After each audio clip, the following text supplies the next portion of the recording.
Selamat pagi saudara-saudara yang saya kasihi dalam Tuhan Yesus Kristus. Salam damai sejahtera di dalam Tuhan kita Yesus Kristus dimanapun saudara berada. Di tengah-tengah aktivitas pagi hari ini, suatu hal yang indah, hal yang menyenangkan bila kita mengisi diri kita dengan hal-hal yang berguna. Dan hal yang indah ialah sebagai orang Kristen kalau kita dibekali dengan kebenaran firman Tuhan. Waktu di tempat saya ini sudah jam 7.40. Walaupun jam 7.40 dari pagi saya sudah renungan, dan saya juga ingin membagikan apa yang saya renungkan pada pagi hari ini kepada saudara-saudara yang ada di media sosial yang mungkin pagi ini belum sempat merenungkan firman Tuhan, belum sempat membaca Alkitab. Saya akan menolong kita, saya akan berbagi dengan kita akan kebenaran firman Tuhan pada pagi hari ini. Saudara-saudara yang saya kasih dalam Tuhan, renungan kita pada pagi hari ini dari Amsal pasal yang keempat ayat yang ke-23. Amsal pasal 4 ayat 23, firman Tuhan berbunyi, "Jagalah hatimu dengan segala kewaspadaan, karena dari situlah terpancar kehidupan." Jagalah hatimu dengan segala kewaspadaan, karena dari situlah terpancar kehidupan. Jagalah hati. Pertanyaannya, bagaimana kita menjaga hati kita? Menjaga hati kita supaya tetap memancarkan sebuah kehidupan yang berkenan kepada Allah.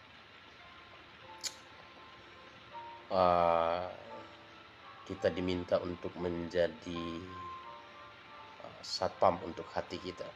Wah, ini luar biasa ya. Baik, sebelum kita bersama-sama merenungkan firman Tuhan. Kita berdoa mohon pimpinan Tuhan. Mari kita berdoa. Bapa kami yang di sorga, Bapa yang kami muliakan di dalam nama Tuhan Yesus Kristus. Oleh pertolongan Allah Roh Kudus, kami hari lepas hari mengalami pimpinan tuntunan, dan melalui firman-Mu kami terus diingatkan, dikuatkan. Tolong kami semua Tuhan, pagi ini kami menggunakan waktu kami, mengambil waktu kami pagi ini untuk membawa diri kami dekat kepadamu melalui firman-Mu. Lewat firman-Mu Tuhan, kami mohon kekuatan pertolongan Roh Kudus menolong kami agar kami dapat mengerti dan dapat memegang firman di dalam kehidupan kami. Dalam segala keadaan berikanlah kepada kami kesadaran, kekuatan, agar kami sanggup melakukan firman di dalam kehidupan kami.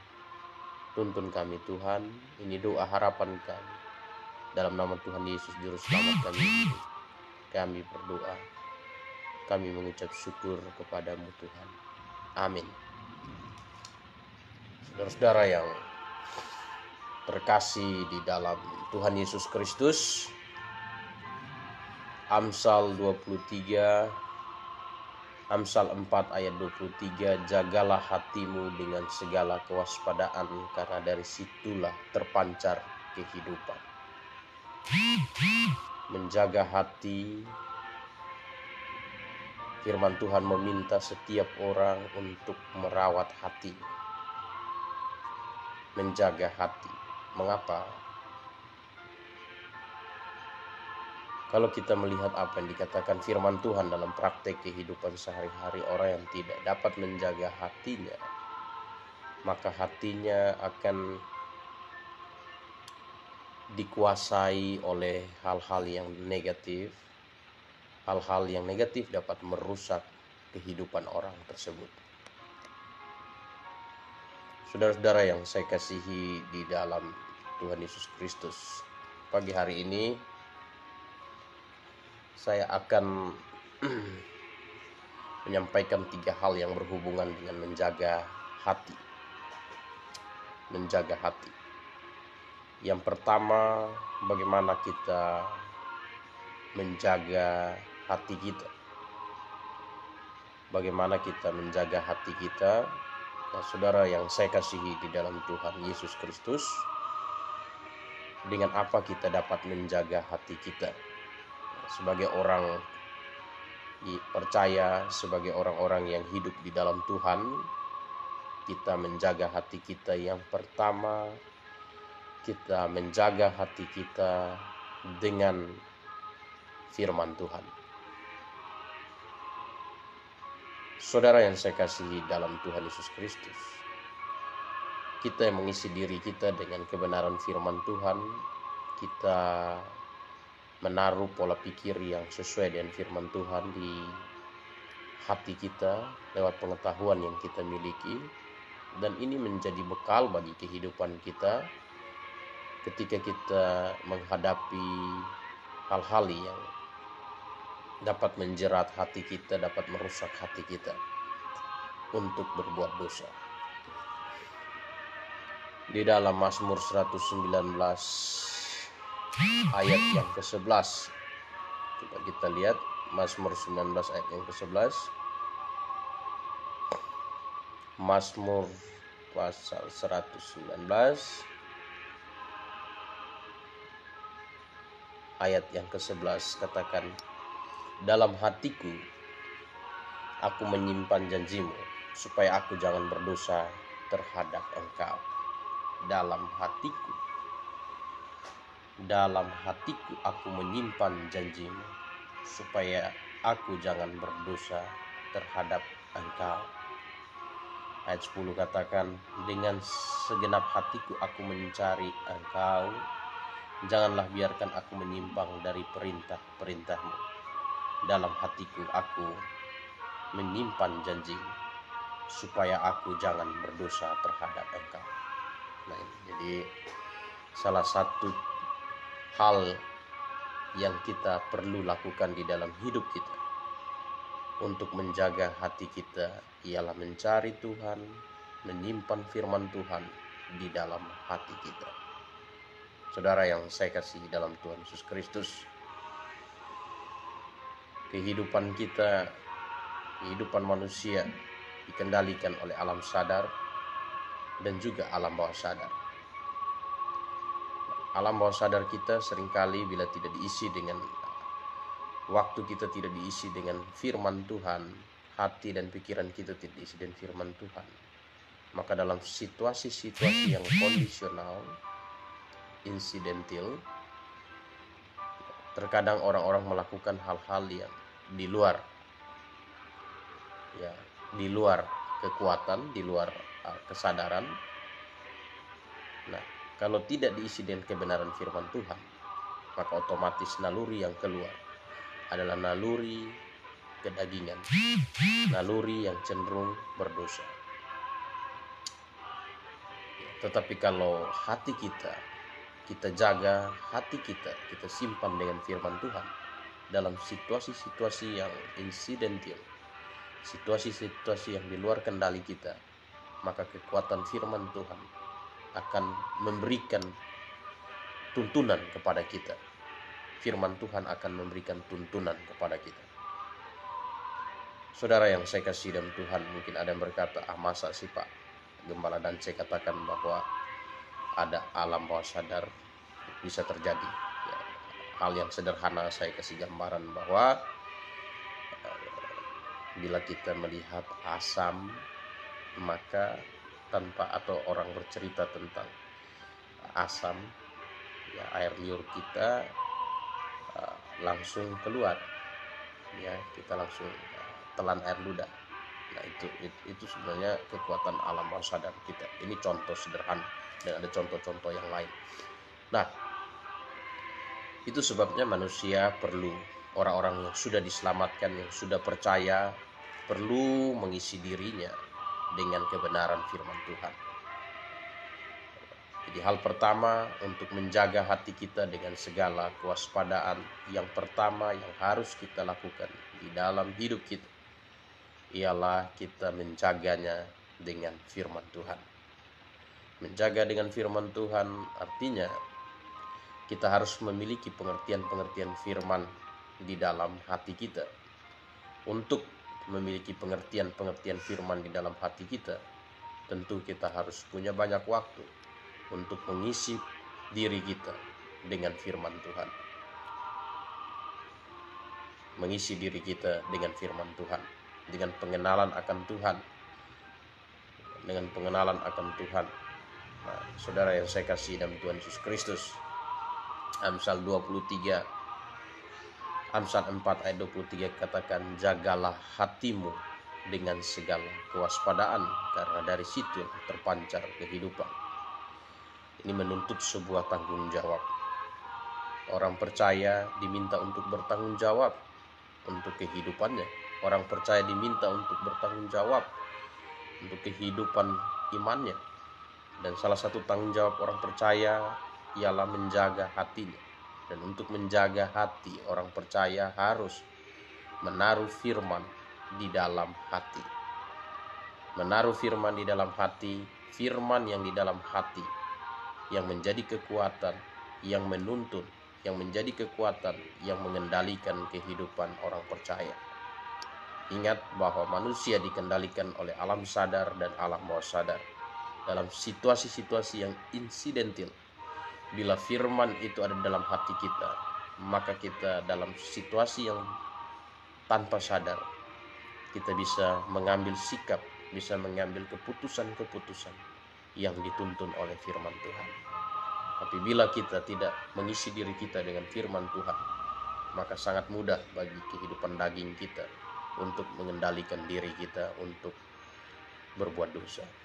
Pemazmur katakan di dalam Mazmur 119 ayat yang ke-11, dengan dalam hatiku aku menyimpan janjimu, supaya aku jangan berdosa terhadap Engkau. Pertanyaannya bagi saudara, apa janji Tuhan yang sudah saudara simpan di dalam hati saudara?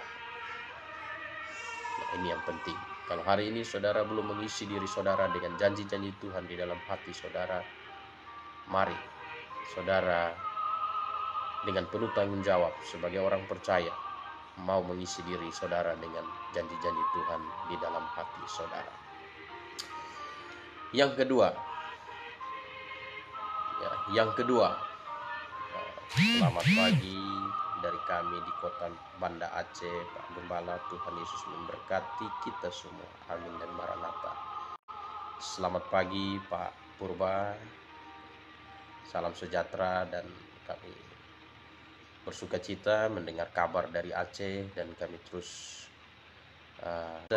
melimpah, dan marilah kita saling mendoakan. Baik, kita lanjut. Amsal 4 ayat 23 katakan, jagalah hatimu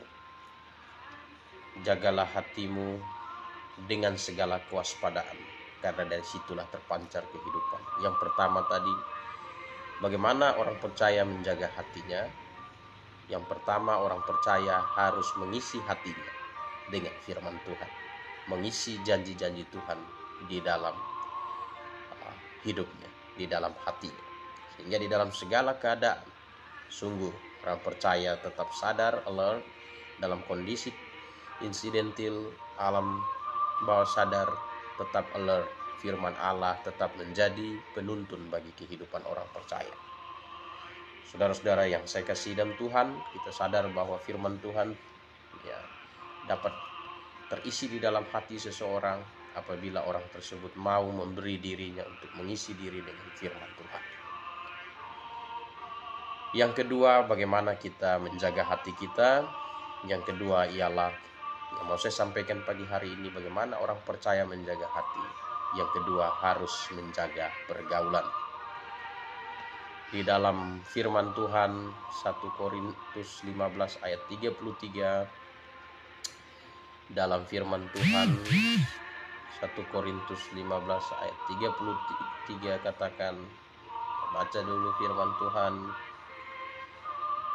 ayat 33, janganlah kamu sesat, pergaulan yang buruk merusak kebiasaan yang baik. Jadi hal yang berikut, untuk menjaga hati kita, kita perlu menjaga pergaulan kita. Manusia adalah makhluk sosial, sehingga manusia di dalam kehidupan sehari-harinya perlu interaksi sosial. Dan ternyata Alkitab memberikan kepada kita satu kebenaran bahwa di dalam interaksi sosial ada pengaruh yang dapat diberikan kepada manusia. Janganlah sesat, pergaulan yang buruk merusak kebiasaan yang baik. Pergaulan yang buruk merusak kebiasaan yang baik. Ada falsafah para tetua filosofi hidup tua-tua dulu mengajarkan kepada generasi muda, menyampaikan bahwa bila seseorang bergaul dengan pemabuk, dia akan menjadi pemabuk. Bila seseorang bergaul dengan pencuri, maka orang tersebut akan menjadi pencuri. Dan filosofi tersebut ternyata jauh sebelum ada filosofi tersebut, firman Tuhan sudah mengingatkan pergaulan yang buruk merusakkan kebiasaan yang baik. Orang percaya diminta untuk memperhatikan pergaulan. Nah, saudara yang saya kasih dalam Tuhan Yesus Kristus, mengapa? Karena di dalam kehidupan orang percaya, hati dan akal budinya dikuasai oleh kekuatan kebenaran firman Allah, tetapi tubuh daging, tubuh lahiriah masih dikendalikan oleh tubuh yang terikat oleh darah dan daging. Nah, itu sebabnya orang percaya perlu menjaga pergaulan. Salah bergaul merusak hidup, bahkan merusak kebiasaan yang baik. Saudara yang saya kasihi dalam Tuhan Yesus Kristus, hal yang terindah ialah orang percaya diminta bergaul di dalam lingkungan orang yang percaya. Kalau toh itu kita berada dalam lingkungan orang yang tak percaya, kita punya tujuan, yaitu membawa mereka ke dalam iman yang benar, membawa mereka ke dalam kehidupan di dalam Yesus Kristus. Itu tujuan ya. Tapi kalau kita duduk menikmati pergaulan dengan orang-orang yang tidak benar, maka itu akan merusak hati kita. Dari hati terpancar kehidupan, merusak hati kita dan berdampak pada satu kebiasaan yang dapat merusak kehidupan kita. Saudara-saudara yang saya kasihi di dalam Tuhan Yesus Kristus, itulah sebabnya sesudah orang percaya diselamatkan, hal yang berikut yang harus dilakukan ialah dia harus berada di dalam lingkungan yang benar. Dan Tuhan membangun satu komunitas, yaitu Tuhan membangun jemaatnya. Dan Tuhan ingin orang percaya tidak menjauhkan diri dari pertemuan-pertemuan jemaat, dalam kumpulan-kumpulan jemaat. Mengapa? Karena itu dapat berpengaruh positif bagi kehidupan imannya, bagi hatinya. Kan dalam kumpulan-kumpulan orang percaya dapat diisi dengan hal-hal yang berguna, firman Tuhan, sharing rohani, saling menguatkan, saling memperhatikan. Nah, saudara yang saya kasihi dalam Tuhan Yesus Kristus, menjaga pergaulan kita adalah hal yang sangat penting. Hal yang sangat penting ya. Karena ketika seseorang sudah diselamatkan, ketika seseorang sudah sungguh-sungguh ada di dalam Tuhan, ada perubahan yang terjadi dalam hidupnya. Kadang orang yang sudah hidup dalam Tuhan, dulu teman-temannya yang sama-sama dengan dia sebelum hidup dalam Tuhan, perlahan-lahan satu persatu akan menjauh. Karena apa? Karena ada satu perubahan yang terjadi dalam hidupnya. Pola hidupnya berubah. Pola hidupnya berubah sehingga mereka tidak dapat menerima gaya hidup orang percaya yang sudah diselamatkan.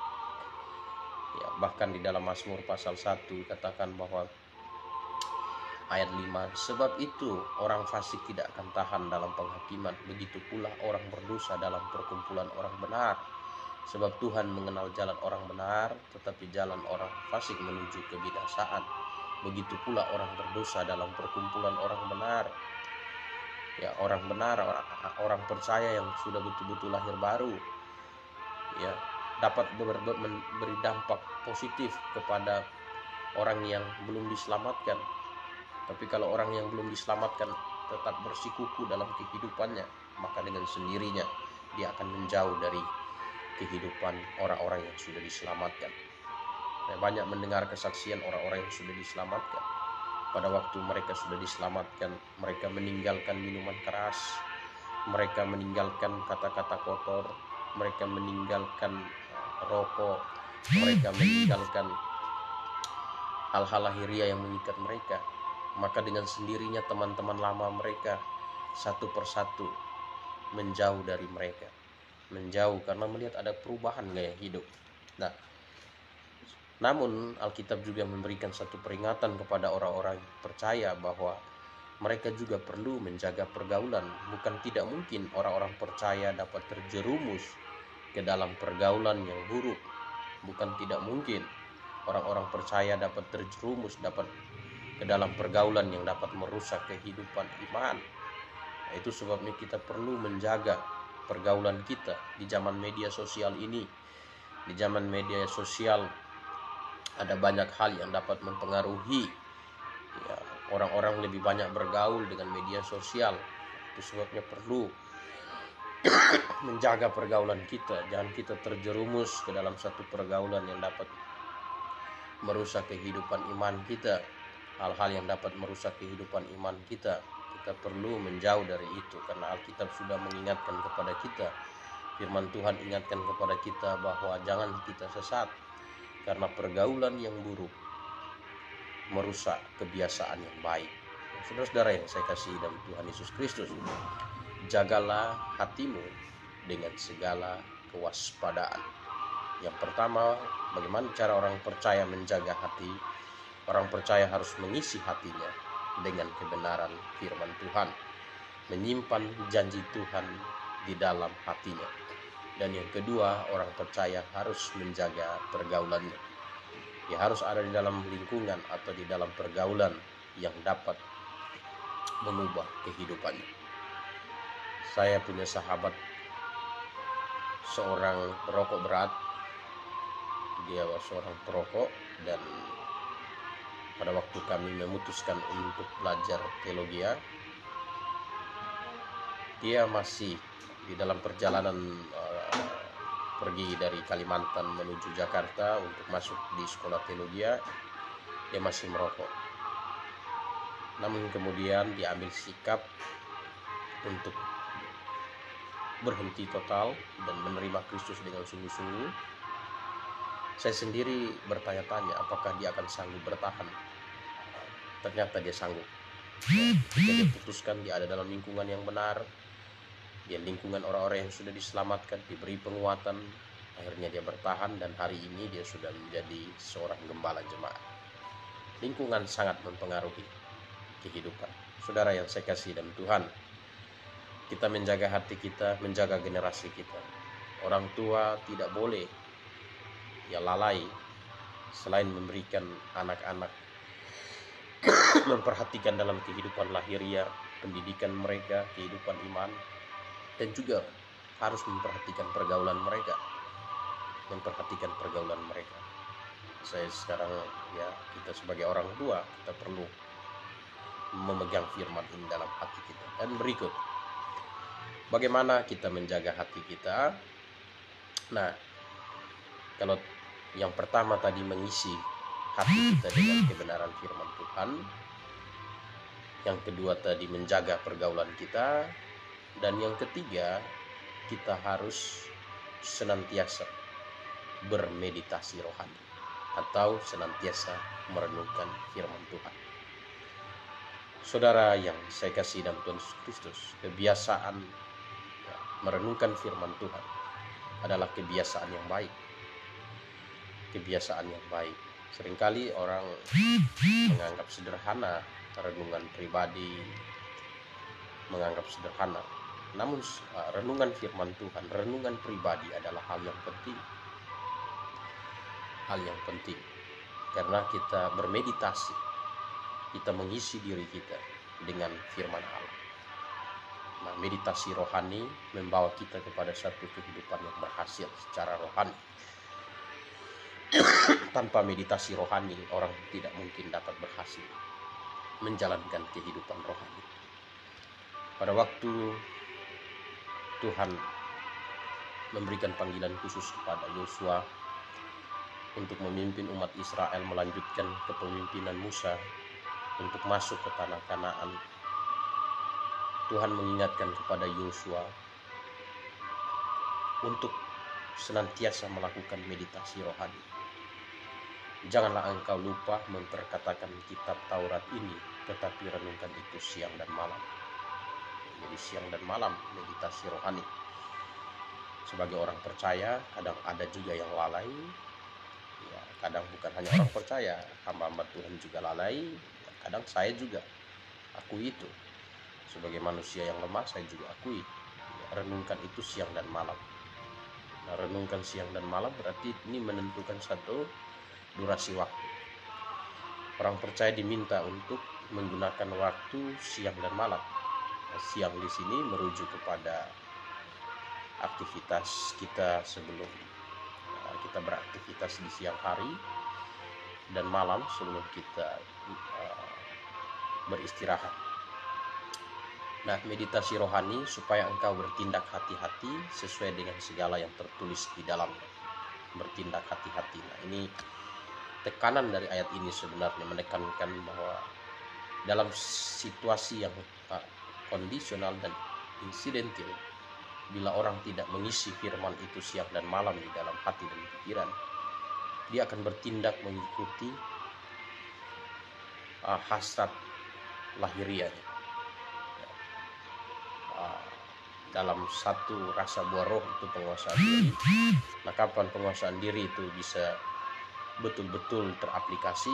Itu pada satu keadaan yang insidentil. Misalnya kita di jalan, tiba-tiba kita bawa kendaraan, tiba-tiba ada yang ugal-ugalan dan nyerempet kita lalu maki kita. Seringkali naluri daging membuat kita ada yang terpancing secara emosional, ya, dan kadang berhenti memarahi dan kadang membuat suatu hal yang lebih kasar dari orang dunia. Nah, tapi apabila ada firman itu di dalam hati kita, maka membuat kita kecil kemungkinan untuk dikendalikan oleh kedagingan kita. Kecil kemungkinan kita dibawa oleh hasrat naluri daging kita. Nah, di sini demikian perjalananmu akan berhasil dan engkau beruntung. Waktu Tuhan berikan panggilan khusus kepada Yosua punya tanggung jawab untuk memimpin umat Israel masuk ke tanah perjanjian, masuk tanah Kanaan. Nah, kalau Yosua tidak berpegang pada firman Allah, maka kemungkinan besar Yosua akan melakukan hal-hal yang bertentangan dengan keinginan Tuhan. Dan kita tahu bahwa ketika umat Israel melakukan hal-hal yang bertentangan dengan keinginan Tuhan, umat Israel selalu mengalami satu kekalahan dari bangsa-bangsa di sekitarnya, bahkan mengalami kegagalan. Maka Tuhan ingatkan kepada Yosua bahwa harus berpegang pada firman. Nah, hari ini kita orang-orang percaya punya tujuan untuk masuk ke dalam tanah perjanjian yang sejati, tempat perjanjian yaitu sorga. Sebabnya kita perlu menjaga diri kita. Untuk menjadi orang percaya yang berhasil, kita perlu mengisi diri kita dengan firman Tuhan. Perlu mengisi diri kita bermeditasi ya siang dan malam. Itu menjadi kekuatan bagi kehidupan iman kita. Ya, bahkan ada kontras yang diberikan di dalam firman Tuhan dalam Mazmur 1, berbahagialah orang yang tidak berjalan menurut nasihat orang fasik, yang tidak berdiri di jalan orang berdosa, yang tidak duduk dalam kumpulan pencemooh, tetapi kesukaannya ialah Taurat Tuhan, yang merenungkan Taurat itu siang dan malam. Ia seperti pohon yang ditanam di tepi aliran air, yang menghasilkan buah pada musimnya, dan yang tidak layu daunnya, apa saja yang diperbuatnya berhasil. Saudara-saudara yang saya kasih dalam Tuhan, ini kontras. Ya, yang tidak berjalan menurut nasihat orang fasik.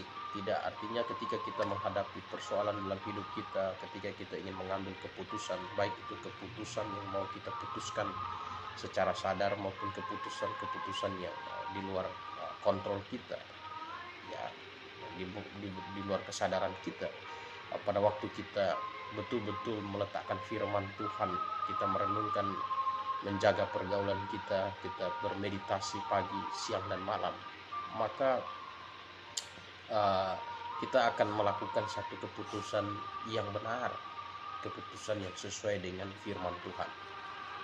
Ya, tetapi kalau kita tidak memiliki itu, nasihat orang fasik, di dalam hidup kita ada banyak keputusan yang kita buat. Ya, keputusan yang kita buat di dalam kita berpakaian, bahkan Alkitab mengaturnya.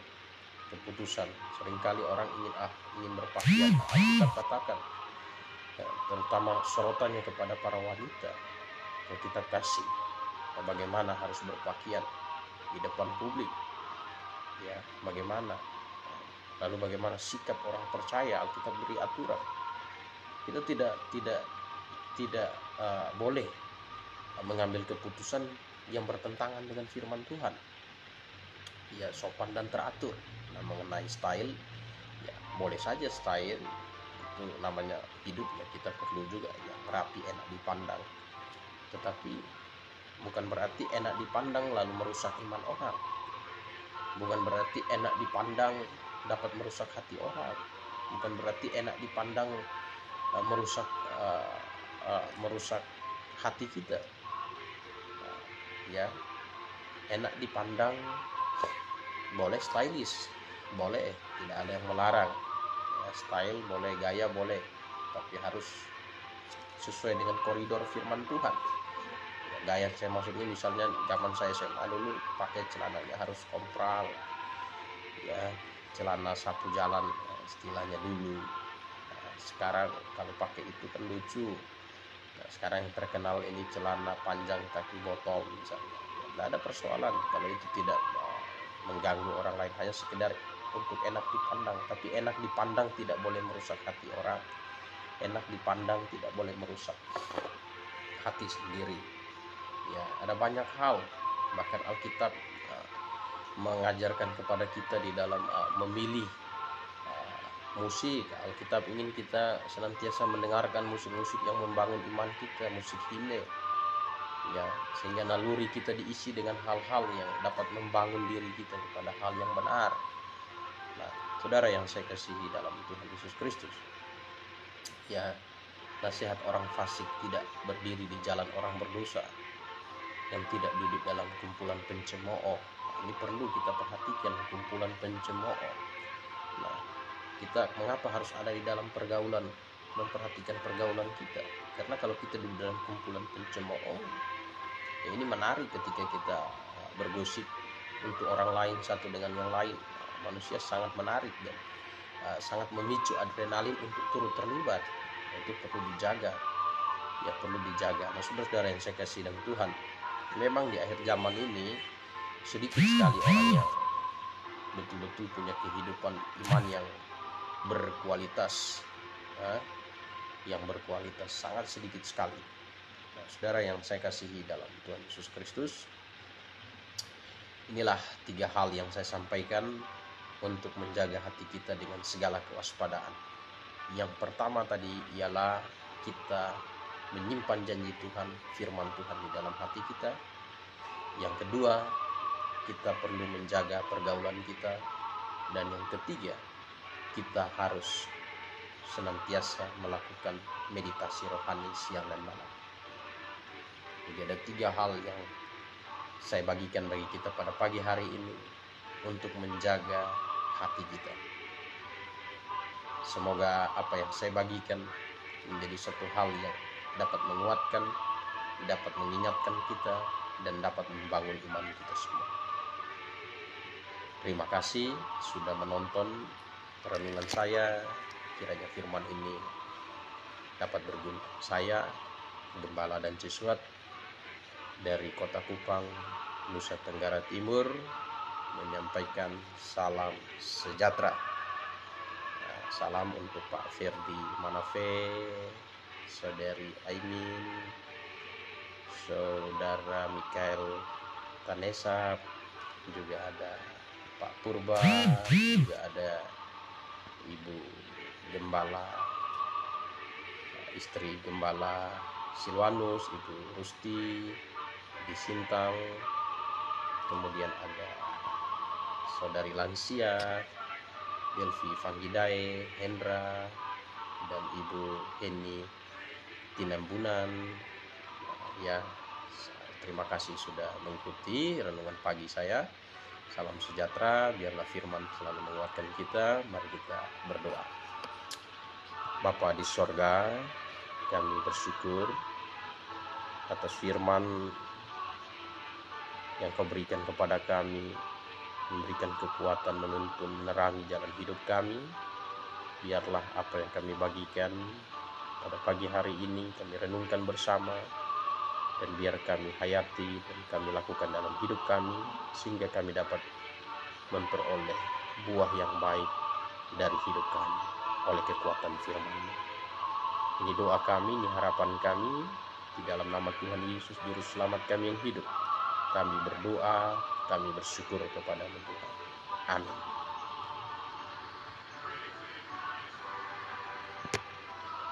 Terima kasih Pak Gembala, Tuhan Yesus memberkati. Sama-sama Pak Purba. Sungguh kami berbahagia dan senang melihat Pak Purba begitu rendah hati dan begitu luar biasa di dalam Tuhan. Semoga Pak Purba disertai Tuhan dan dalam semua aktivitas, tanggung jawab pekerjaan. Tuhan menyertai. Salam juga untuk ibu dan keluarga di sana. Ya. Terima kasih Pak Purba. Salam sejahtera. Maranatha.